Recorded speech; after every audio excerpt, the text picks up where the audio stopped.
Santapan Harian Sabtu 21 Februari 2026.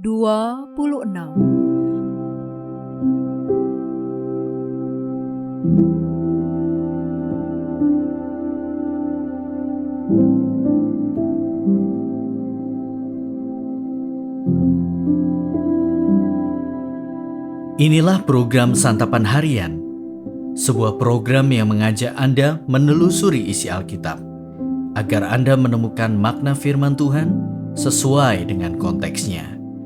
Santapan Harian tertuju bagi Anda yang ingin memiliki kehidupan rohani yang segar, kuat, dan sigap. Hari ini kita akan membaca Yosua pasal yang ke-11 ayat 16 hingga ayatnya yang ke-23. Namun sebelumnya, mari kita berdoa. Tuhan Allah yang berbicara melalui firman-Mu ketika kami membuka Alkitab hari ini. Bukalah juga hati, pikiran, dan telinga kami agar kami dapat menangkap suara-Mu. Dalam Kristus Yesus kami berdoa. Amin. Yosua 11 ayat 16-23. Yosua merebut seluruh negeri itu, baik pegunungannya maupun seluruh tanah Negeb, seluruh tanah Goshen, Shefela, Araba Yordan dan pegunungan Israel dengan tanah rendahnya. Mulai dari Gunung Kalak yang naik ke arah Seir, sampai Baal Gad di lembah Libanon, di kaki Gunung Hermon. Semua raja wilayah itu ditangkapnya dan dibunuhnya. Yosua berperang cukup lama melawan semua raja itu. Tidak ada satu kota pun yang mengadakan perdamaian dengan orang Israel kecuali orang Hewi, penduduk Gibeon. Semua kota itu mereka rebut dengan berperang. Tuhanlah yang mengeraskan hati orang-orang itu sehingga berperang melawan orang Israel, agar mereka ditumpas tanpa belas kasihan dan dipunahkan, seperti yang diperintahkan Tuhan kepada Musa. Pada waktu itu Yosua pergi melenyapkan orang Enak dari pegunungan, dari Hebron, Debir, dan Anab, dari seluruh pegunungan Yehuda, dan seluruh pegunungan Israel. Mereka dan kota-kota mereka dikhususkan untuk dimusnahkan oleh Yosua. Tidak ada lagi orang Enak yang tersisa di negeri orang Israel. Hanya di Gaza, Gad, dan Asdod masih ada yang tertinggal. Demikianlah Yosua merebut seluruh negeri itu tepat seperti yang difirmankan Tuhan kepada Musa. Yosua pun menyerahkannya kepada orang Israel menjadi milik pusaka mereka, sesuai dengan bagian suku-suku mereka. Lalu negeri itu tentram tanpa perang.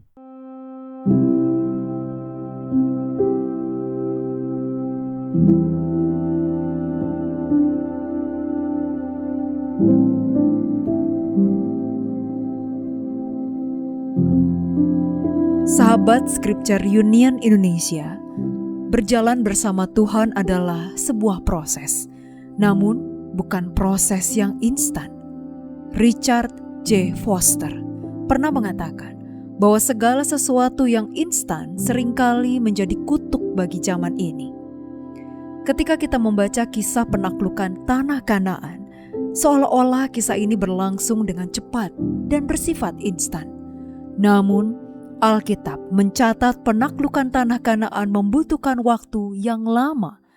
Yosua merebut tanah datar, pegunungan, dan lembah, serta semua raja-raja dan penduduknya ditumpas, kecuali penduduk Gibeon.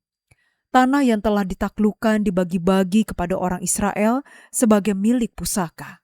Waktunya lebih kurang sekitar 7 tahun. Pada masa sebelumnya, ketakutan akan orang Enak menjadi momok bagi para pengintai Israel yang diutus Musa.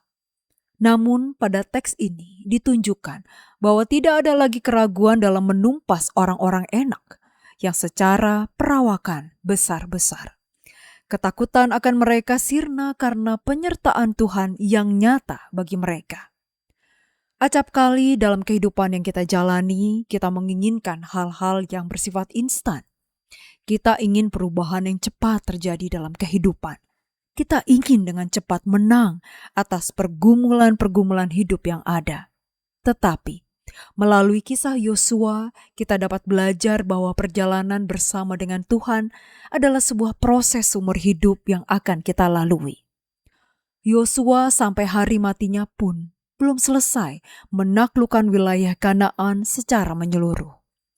Dari hal ini, pengenalan dan kebergantungan kepada Allah adalah hal yang juga akan kita nikmati seumur hidup, di mana perubahan dan kemenangan membutuhkan waktu. Sangat mudah bagi kita bertumbuh dalam ketidaksabaran ketika segala sesuatu berjalan dengan lambat. Ketika tantangan dan pergumulan hidup hadir, sangat sulit bagi kita melihat kemajuan dalam perubahan dan kemenangan.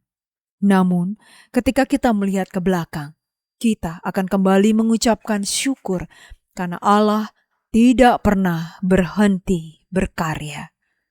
Mari kita berdoa. Bapa kami di surga, bantu kami untuk menjalani setiap proses hidup dengan penuh pengharapan dan kesabaran. Ajar kami untuk melihat setiap pengalaman sebagai bagian dari rencana-Mu yang lebih besar. Berikan kami kekuatan dan hikmat untuk belajar dari setiap langkah yang kami ambil. Di dalam nama-Mu Kristus Yesus, kami berdoa. Amin.